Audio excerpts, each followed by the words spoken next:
ये बात सच है कि हमने विज्ञान में काफ़ी तरक्की कर ली है, पर दुनिया में कुछ ऐसे भी पहेलियां हैं जिसे विज्ञान भी आज तक सुलझा नहीं पाया है। नमस्कार दोस्तों, स्वागत है आपके अपने चैनल द हॉन्टेड रेडियो में। आज मैं जंगल की कुछ सच्ची डरावनी कहानियां आप सबको सुनाने जा रहा हूं।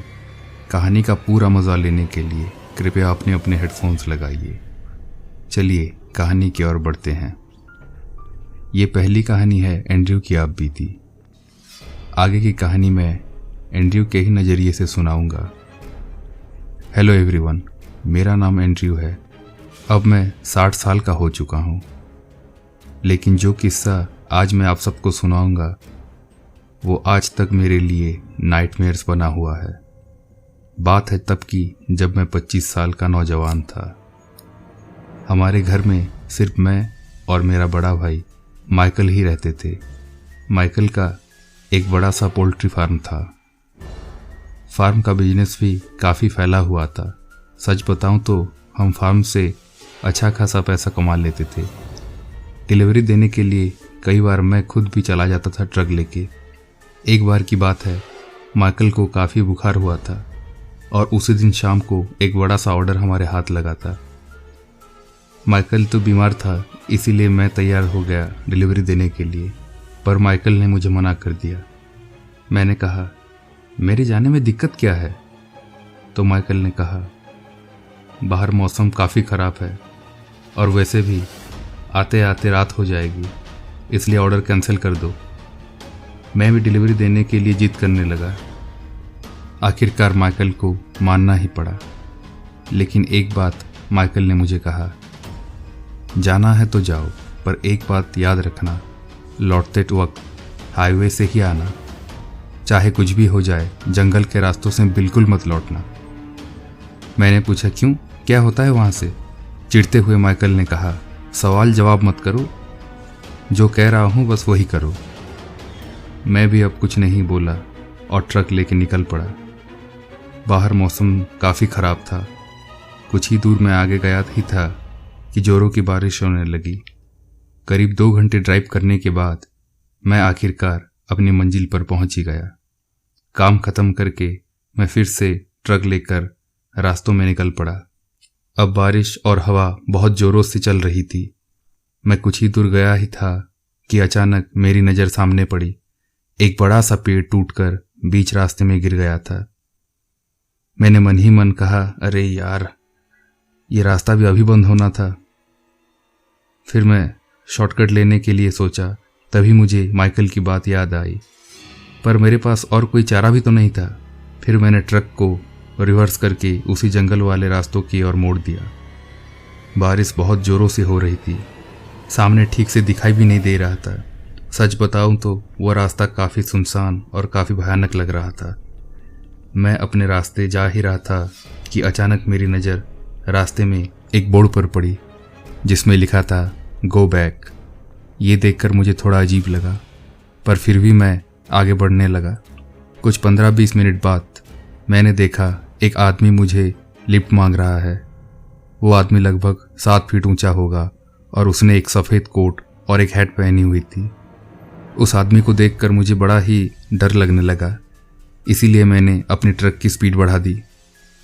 करीब आधा किलोमीटर और आगे चला ही था कि फिर से मैंने उसी आदमी को देखा। वो मुझे गाड़ी रोकने के लिए इशारा कर रहा था। अब मुझे काफ़ी डर लग रहा था। मैंने फिर से उसे इग्नोर करके आगे बढ़ा। अब रास्ता मुझे और भी डरावना लगने लगा था। तभी मैंने देखा कि सामने से एक गाड़ी आ रही थी। उस गाड़ी को देखकर मेरा डर कुछ कम हुआ। पर यह क्या, उस गाड़ी में ग्रीन कलर की हेडलाइट्स लगी हुई थी। ये देखकर मुझे बड़ा ही अजीब लगा, क्योंकि आज तक मैंने हरे रंग के हेडलाइट वाली कार नहीं देखी थी। अब वो गाड़ी मेरे करीब आने लगी थी। मैंने पास मांगने के लिए अपना हॉर्न बजाया, पर वो गाड़ी साइड नहीं हुई। वो गाड़ी मुझसे टकराने ही वाली थी कि अचानक गायब हो गई। मैंने झट से अपना ट्रक रोका और इधर उधर देखने लगा, पर उस गाड़ी का कोई नामो निशान नहीं मिला। फिर मैं ट्रक से उतर कर नीचे आया और चारों तरफ देख रहा था कि तभी मेरी नज़र सामने वाली पेड़ पर पड़ी। वहीं हरे रंग की हेडलाइट्स मुझे फिर से दिखी, पर वो कोई हेडलाइट नहीं था। वो दो बड़ी बड़ी आंखें थी जो मुझे घूर रही थी। मेरी हालत अब सूखे पत्ते की तरह हो गई थी डर के मारे। मैं ट्रक में चढ़ने ही वाला था कि वो आंखें मेरी ओर दौड़ने लगी। मैं ट्रक में घुस गया और इंजन स्टार्ट कर दिया। मेरी हेडलाइट जलते ही मैंने देखा वो एक अजीब सा जानवर था। उसका सर इंसानी खोपड़ी जैसा था और उसकी चमड़ी एकदम सफ़ेद थी और उसके चारों पैर काफ़ी पतले और लंबे थे। और सबसे डरावनी बात तो उसके दांत थे। उसके आगे के दो दांत काफ़ी लंबे थे। वो नज़ारा इतना भयानक था कि देखते ही जान चली जाए। वो शैतान एक अजीब से तरीके से चीखा और मेरी ओर दौड़ने लगा।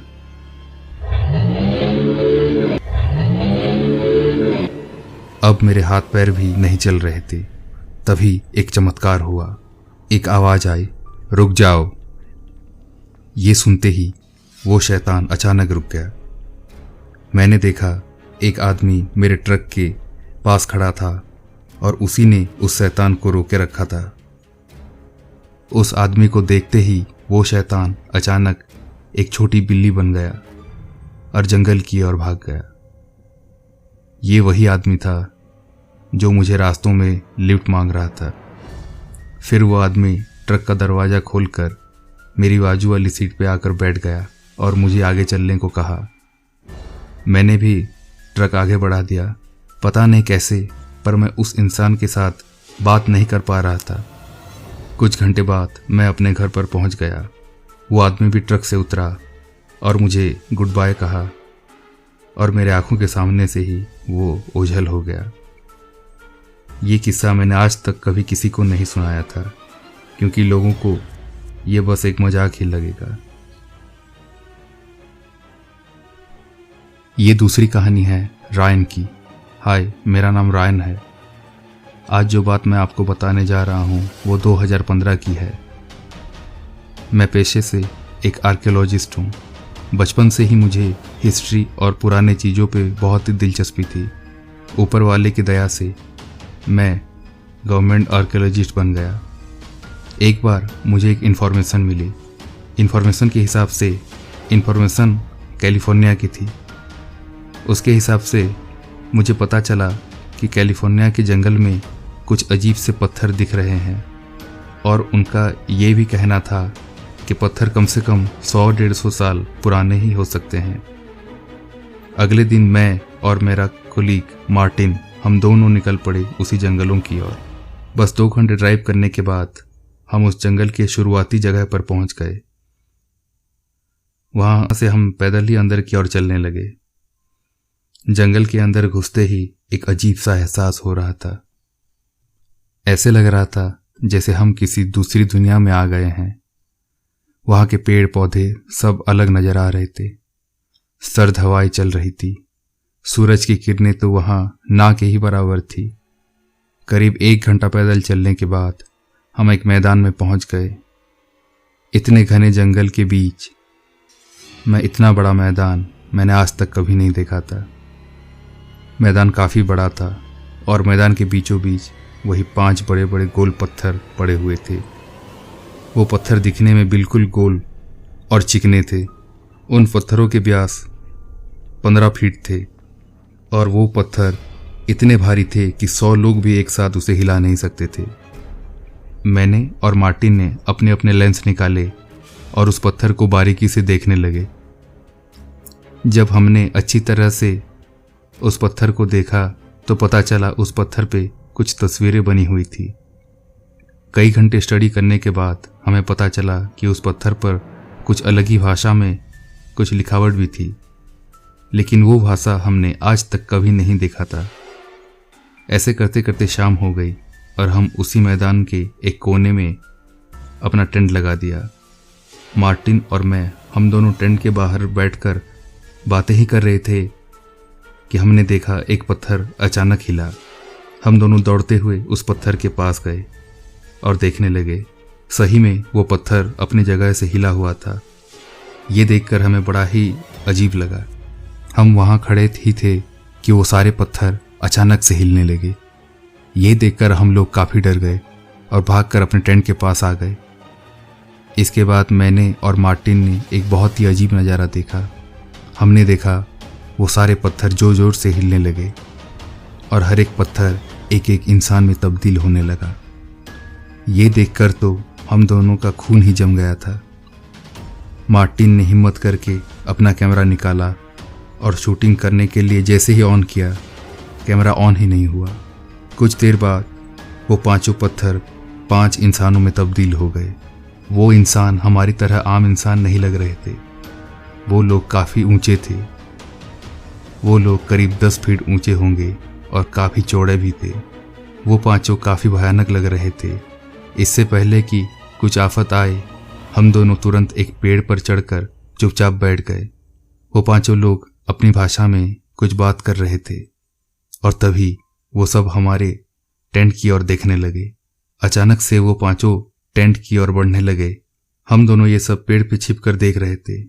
वो पांचों लोगों ने हमारे टेंट और सारे सामान को कुचल दिया और शायद वो सब हमें ही ढूंढ रहे थे। ये सारा नज़ारा काफ़ी डरावना था। बहुत देर ढूंढने के बाद शायद वो परेशान हो गए और दोबारा अपने पुरानी जगह पर चले गए। करीब सुबह के 5 बजे के आसपास वो सब अचानक गायब हो गए, पर पेड़ से उतरने की हिम्मत हम दोनों में नहीं थी। सूरज निकलने के बाद करीब 7 बजे ही हम दोनों पेड़ से नीचे उतरे। नीचे उतरने के बाद हमने देखा वो मैदान बिल्कुल खाली था। वो 5 पत्थर अब नहीं थे वहाँ। वो पत्थर बने इंसान का राज मुझे आज तक पता नहीं चला। तो ये थी दोस्तों आज की 2 कहानियाँ। पसंद आए तो प्लीज़ लाइक, कमेंट और सब्सक्राइब करें। धन्यवाद।